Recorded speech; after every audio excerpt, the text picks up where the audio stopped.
burnout. So Olga, welcome to the show. Thank you. Nice to be here. Yeah, I'm glad you're here because you've been, helping out a lot of people deal with a lot of stress issues, right? Yes. Yeah, it's kind of like personal story as well, right? Because we worked in Fortune 500 companies with my husband for majority of the time. So over two decades across both of us. And he had burnouts. I had severe anxiety attacks. So kind of coming from this backgrounds and understanding that we are moving not in the right direction. And just it's kind of a very desire from the heart to help people to not go down that route, but do something different for a living, something with more meaning for them. Why do you see that there is a meaning for people are looking for coaching to be able to be for this kind of situation? Because there's coaches all over the world in every particular area. Then why do you service that part? What made you want to become a coach yourself? Yeah, so that was kind of a search for my way out of corporates at the time. When I described it to you, with this burnout and anxiety, we wanted a second child with my husband. We couldn't get pregnant for 2 years. The little one that's we had already, our first one, one day I was picking her up from daycare. She was punching me in the face and she was screaming that's home is shit and she doesn't want to go home. And that was kind of the last drop. I was I don't want this shit, but I want, I don't know what else I want. What is it that I want? And that kind of led me at that time to hire my first coach to figure it out. And that somehow we came to the conclusion that I would be a great coach myself. And when part of this journey, I kind of dragged my husband in that, and he also loved it. And I think it's just having experienced that, that you are so lost, you're kind of losing a sense of your identity, in just doing what society told you to do. Because it feels we've been plugged into this matrix from the get-go. You go to school, right? And the school doesn't prepare us to be entrepreneurs. The school prepares us to be good employees. And then we get education in college or university, and then we go get our first job, and then we get a couple of promotions, and we're supposed to be happy at this moment of time because we are doing what everybody else is doing. And yet majority of our clients, when they come to us, they're I have no fucking clue. I'm unhappy. I feel lost. I lost a sense of direction. This doesn't fulfill me. They are on the verge of depression or burnout or anxiety we had. Right? I mean, if you've noticed that there's plenty of issues all over where, let's say, I think as you mentioned, we are conditioned to work as employees because of school, and it's because we were doing something that was not heard of in the previous years of human evolution, right? Before, we used to be start off with hunter gatherers, then we went into agriculture, then we went into land ownership, and then from there, I think the moment we started getting wealth, the moment we started accumulating wealth in whatever we do, that's when we realized we needed to find something else, and then people just start going into these different things. I think we, in a way, humans have still been conditioned to be the hunter-gatherer way, right? Because we've only had agriculture for the last 6,000 years, and that kind of was the because I think, is that the reason? Do you feel that's the reason why a lot of stress and anxiety takes place when people are going to work, rather than whether if it's corporate or something like that? I think just from experience of working with people, a lot of anxiety comes from moving too far away from who we are and giving kind of this power over ourselves to other people, really looking outside too much, what other people are saying, what are they expecting, what are their expectations, what I have to be, behaving on a certain level, communicating in a certain way, expressing myself in a certain way. And anxiety comes more from this kind of betrayal of self and not being able to express yourself authentically. Yeah. Why do you feel that, let's just say in the corporate world, why do people want other people to, let's say they want to mold people in a certain way instead of just let people be their authentic selves and just let them do what they want to do? I think it's not because the corporate is evil per se or something, but they need some standard ways of evaluating people, right? Because they're trying to be fair to everybody. The thing is, it doesn't really work with human beings because we are not standard. We are all very it's kind of we have things which are super similar in all of us, right? We're all experiencing the same emotions per se, but we all have very different experiences, and we all have very different what we call unique gifts or unique skills, something which is really innate for us, and that is very easy but we dismiss these things as like something valuable.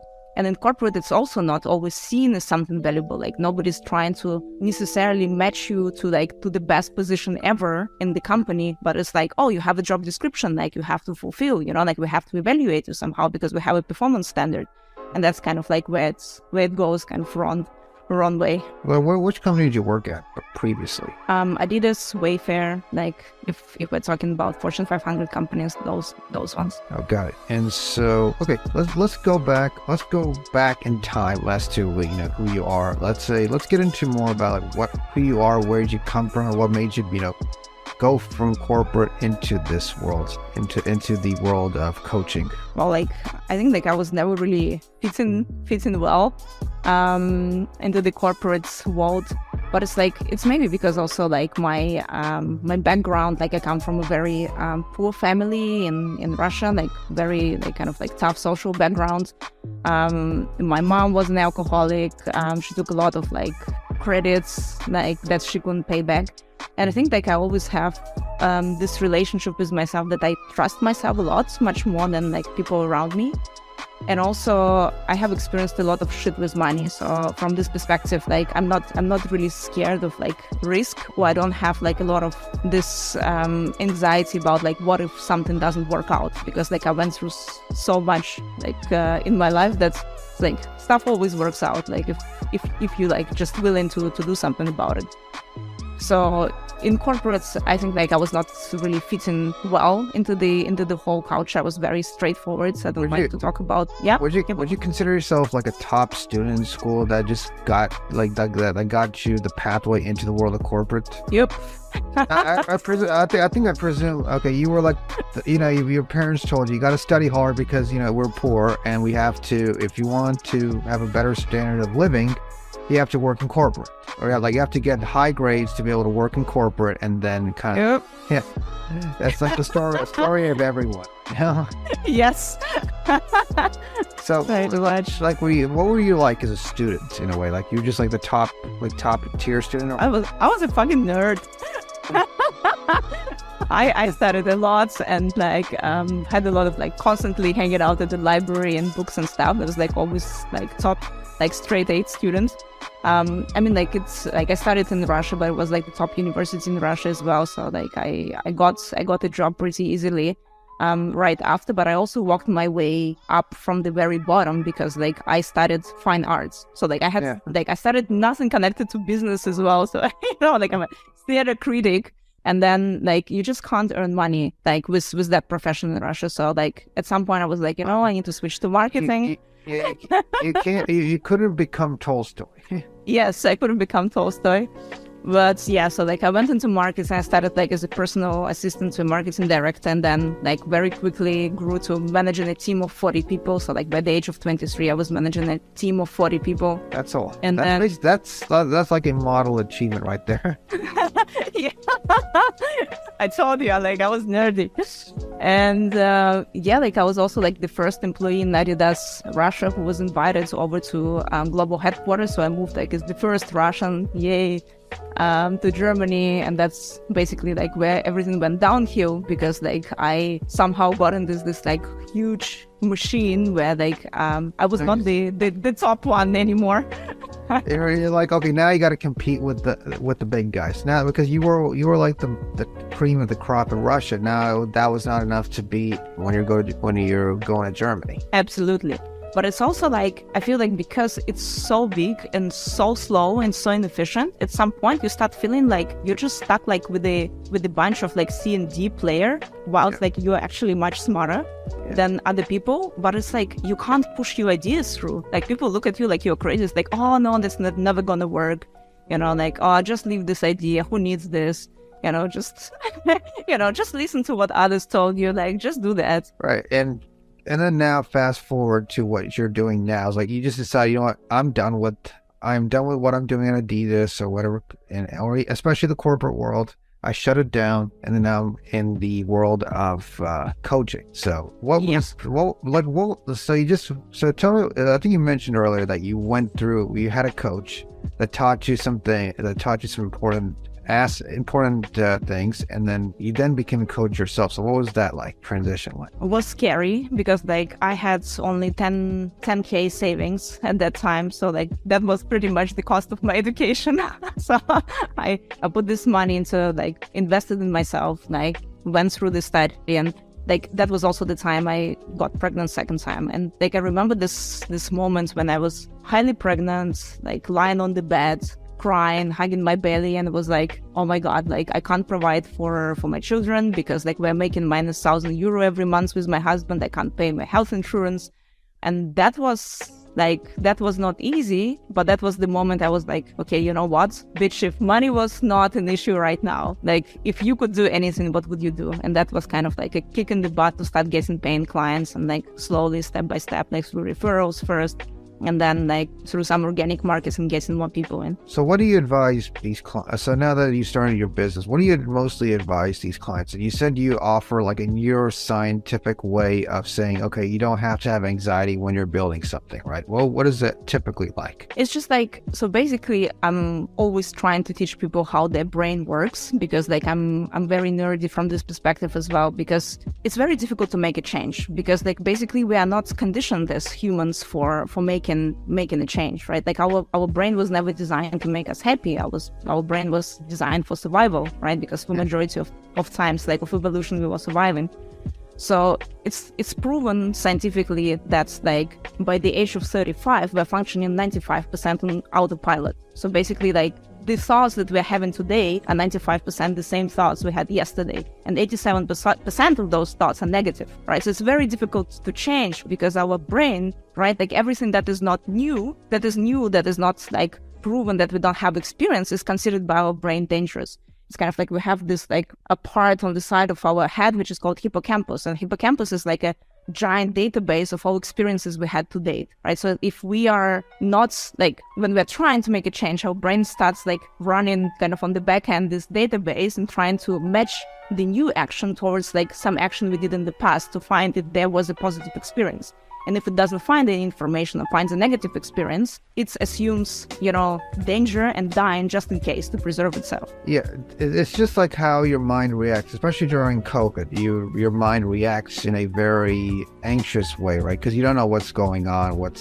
Is there going to be a life coming? Are we going to get sick, or are we going to be able to be prosperous in this very rough economy? Or is there going to be, what's the future like post this period? Or I presume COVID kind of gave that sense that everyone is very anxious about something. And so with what you've been doing with that coaching, because you said you started this during COVID, and that was like a tipping point where people were like, oh, I need some help because I'm very anxious about things. So how were you able to gather those kinds of clients? So first, referral, and basically generally what I would recommend to people who are just starting out is to focus on sales in the beginning. It's a lot of times, especially when people come from corporate backgrounds, right? Like majority of our clients, people have this perception that they need to have everything perfect. They need to have their website, their logo, everything, all ducks in a row, But because they're coming from these multi-billion corporations, of course they have all this stuff going on, and agencies working for them, and perfect marketing and tools and whatever, and ads running all over the internet. But the thing is, in the beginning, when you're just starting out, if you're a solopreneur, if you're not looking for investments, if you're not looking for funding from someone, if you're just starting by yourself, the only skill you need is sales. You need to understand what you are offering, for whom, who's going to buy your product or service, and you really need to hone on this one skill, because you don't need a logo, you don't need a website, you don't need to know nothing, right? You just need to be able to sell. And we always kind of teach people to sell authentically, from service, from really caring for people who are in front of them. And I think that's is the best that you can do in the beginning, because that creates a word of mouth in the beginning. And you can always ask, right? If you did a good job, with your client, with your customers, whatever that you do, you can always ask for a referral. You can always ask to spread the word. And that's where the first clients usually come from. They come from your network at first. Yeah. And where is it currently right now? You got your net referrals. Now, where are your base of clients mostly from? So it's Europe. They have some people in Germany, some people in the Netherlands, some people from UK. We have a couple of clients in the US as well. But sometimes it's difficult because of the time difference, right? Different time zones. But that's it. Like surprisingly, we're getting also some Russian clients, which I never thought I would be working with, but mostly those who live internationally as well. So why do they come to you for advice in these things compared to, let's say, there's like, if I recall, I've said that there are plenty of coaches all over the world. Yep. There's so many of them, you're competing against all of them. So how are you the one that's saying like how are you the person that brings in these clients to you? Because I don't really believe in competition that much, because rather than focusing on what your competitors are doing, rather focus on how you are unique. And when you are unique and people hear you in a certain way, all coaches talk about all the same stuff. We all talk about the same, talk about mindset and this and that, right? But the way how you talk about it might be different. And some people will be attracted to one person, some people will be attracted to me. A lot of people say that in their it's kind of when we are coaches and we're noticing in our network a lot of coaches, we think that people also know a ton of coaches. That's not true. That's simply not true. I might be the only coach they know in their network, right? Throughout whom they know. So that should never stop anyone from going out there and doing their thing authentically, right? That's yeah. So let's just say, for example, I decided to, let's say I work at a corporate office and I'm getting kind of sick of the work I'm getting anxious, I'm doing all this stuff. So how do you, let's say if I need to build a business or if I want to do something of my own choice, and if I come to you, how would you advise me on how to build it? So how do you advise me to keep my anxiety low and everything like that? So first of all, we need to clear out why anxiety is there and raise the overall energy. And we always start first, especially with people from corporate, and working on their well-being holistically first, getting in place their exercise, their eating habits, their way how they just interact with the world, because their energy needs to be high, because if there is no energy, they won't start anything. So that's the first thing, because as a founder of a new business, you are the most important asset. In corporate, you're replaceable. In your own business, you are irreplaceable. If you are not functioning, then nothing is functioning. So the second thing, we would look with them at their life purpose. So we have a certain methodology that's helps in a very fast, efficient way to get out somebody's life purpose. We look at their values and we look at their kind of unique gifts and also the skills that they have, the passions that they have, and we kind of combine it all together and we start forming business ideas. And usually we love to work in groups because people can also mastermind together and give each other different angles to the idea. But basically, if to be completely honest, people always have their perfect idea in mind. They always have it. They're just too scared to say that that's what they want. And So basically, So what are some examples of ideas that popped out of your masterminds or your coaching sessions? So a lot of times, people work in some techie jobs or in sales or something, and they actually want to do something with their hands. They want to cook, or they want to do some farm-to-table service. They want to screw on the engines of old Vespas and start a circular economy workshop. Some people want to do crafts. Some people are creative, so they do something with photography. Some people aspire to be coaches. Some people do some educational projects. So it's really, really different. It really depends where your tendency is. And usually somewhere between the age of 6 and 14, you already knew you were getting lost in some activities that were bringing you an intense amount of joy. And then at some point, people around you started influencing you and saying that maybe it's not the best logical choice and you won't make money with that. And you give up this idea whilst actually you have it inside of you. Yeah, I can guarantee you so many ideas that I had that were there that everyone said you can't do it because you don't have the ability to be able to do so. I mean, I've had that experience personally where I had the idea of getting into something, and let's say I started working on this for 2 weeks. People then start telling you oh, where are the results? Where are the results? Why aren't you getting any results in 2 weeks? That kind of that is one big hurdle that everyone has to cross, right? Because everyone around them, they think they have the people around them think that they don't have that person does not have what he or she takes to be able to go forward with it, right? Absolutely. I think that's the most difficult part, because we're social animals, right? So we we don't want to break this connection with the group of people we're around. And it's like our family and friends are the worst. Like I would tell you, like it was the same for us, for myself and my husband, because like our family was telling us like, oh, come on, look around. Like there are plenty of coaches who's going to work with you, right? Like, oh, like it's never going to work. Like you're crazy. You have like a good paid job and like one of the top companies. Why would you like go out and do something on your own? And that's why like we love building this community. It's a small community for now, right? So it's like, we worked with like some 54 people, so by now it's a small community, but it's very tight because you need people who are on the same journey with you, who would like support you, who struggle with the same things. Because like if you're just doing it on your own in your old environments, like it's very, very difficult. Everybody will tell you like you won't make it. Yeah, you won't make it. And funny thing is, because I had to shift places just to make sure. Like, cause I have my own project that I'm working on my own outside, I mean, along with this podcast and my other things, that I just decided, you know what, the only way I'm able to get this done is if I'm not in the vicinity of the people who will give me, when I'm not in the vicinity of the people who just say, oh, this is not going to work. Yeah, absolutely. I mean, like, and that's the difficult part, right? That's where like entrepreneurship becomes a bit of this like spiritual game, when you have to believe in the result that nobody else sees yet. Like you are able to see this result, you have the vision, but others don't see it, right? So they, of course, like they do it not because they're evil, they care about you, right? Like some people are upset because you are affording yourself to do something that they won't afford themselves, right? Because they are too scared to go out of corporate environment, for example, and start something of their own. Your family and your closest friends, they probably really care because they're really scared that you're going to harm yourself, right? But they're not able to see the same thing that you see in your head. Yeah, I was just going to say, let's say for how old are your kids? But just wondering. I'm sorry? How old are your kids? 2 and 6. 2 and 6. So does a 6-year-old see you as a role model with what you're doing?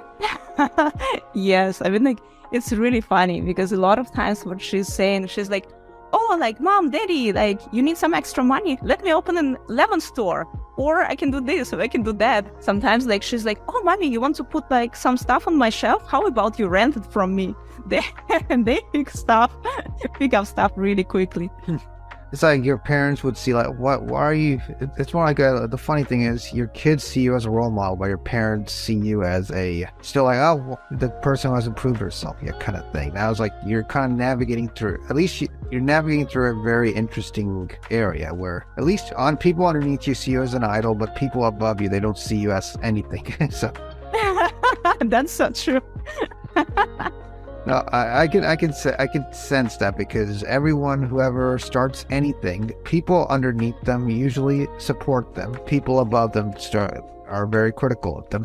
It's the same thing. It's the same thing in kind of like the corporate world structure. If you're the manager, manager of a division within the company, the people underneath you will respect you as long as you take care of them well. But the people above you are like, get the results or you're fired. Yes, like, but I think like that's where maybe this misconception comes, where people like treat you from like where you are right now, but not necessarily from where you will be in some years, you know? And that's where like sometimes the discrepancy comes together. And you see like also a lot of people who made it like out of like nothing. They also talk about this like, ooh, and now, you know, like some 3-4 years later, somebody needs me who was talking shit and who was talking down on me like some years ago. You know, so like that happens all the time. Yeah. And so, who was your most difficult client that you worked with? Let's say, like, that's a good question. You don't have to mention actual names, but just say what that person did and what is it like. What was the difficult part? Like, how do you have that person? You know, let's say overcame that. So go ahead. So people who are heavy overthinkers, like, are really difficult to work with, because like my whole thing is like, just jump into action. Like, you can't figure it out by like making some theoretical assumptions about stuff. The only way to figure it out is just start doing something, anything that like moves you into the direction of what you want to do, right? Like on the way, you will figure it out. You maybe make mistakes, for sure you will make mistakes and it's gonna hurt, but you're gonna learn from it. So people who like get stuck in this like paralysis by analysis, when they're like, oh yeah, like everything perfect, like, and also a lot of times people start coming up with stories, you know, like why they're not feeling like doing something, like, oh, maybe it's the wrong idea, maybe it's something. So like we had a couple of clients like this who like got really stuck in this in denial about the fact that they just need to go out and try. So that's usually like the most difficult part to overcome. It's like it's all here in the head. It's not about the strategy. The strategy can be like the best strategy in the world, right? Like, and everything figured out. But your psychology as the business owner, that's very different. And so so where do you see this going in the next couple of years? Especially, you said you're going into the startup world, right? Yeah, like we just kind of like started with Startup Lisbon, because like we're based close to Lisbon, and we part of their Rocket program, and we're gonna teach 35 startup founders more like mindsets and stress management, leadership tools and skills. And generally, like our idea of what we want to do is like it's not one pillar of the business, and coaching is not the only pillar, but we really want to work on this community that we are creating of this like really purpose-driven entrepreneurs. And we want to start with our own platform for these entrepreneurs. So like, I don't know, like in the US, maybe you heard of Boss Babe. So think Boss Babe, but purpose-driven direction, where it's really like, I don't know, you have something like Business Tinder, where people can find partners for each other, where there are like a lot of relevant masterclasses on like, I don't know, how to do a pitch to investors, finances, accounting, I don't know, copywriting, marketing, sales, like whatever you need, like when you're just starting out, right? Like for this like very first stages. So we want to have this, like there is an idea also of having like artificial intelligence in terms of like having the algorithm of helping people to find ideas as well, like as a support function. So this is something that we're working on right now. Plus, my husband is a lot about community. So we are thinking about the project here in Portugal, because there is a beautiful land that we found. Like it costs 2 million, which we don't have yet, but like we're working on the project, maybe finding investors to do like a co-living project with a co-working, where it would be like a village for like purpose-driven entrepreneurs, where people can come together, like brainstorm different projects, something that makes an impact on the world, either like socially or environmentally, and we would be like just facilitating and helping people to connect and brainstorm this idea. So this is like everything that we're working on right now, step by step. So starting small, but the idea is to go bigger. All right, cool, Olga. Yeah, I just want to thank you for your time and your intro. Thank you for your time for coming on the Next in Time podcast. Sorry, I think by the way I was saying that as if I was interviewing some random interviewer, but I just want to thank you again for coming on the Next Time podcast, and I am looking forward to seeing how this business takes off. Thank you so much for having me. It was a pleasure.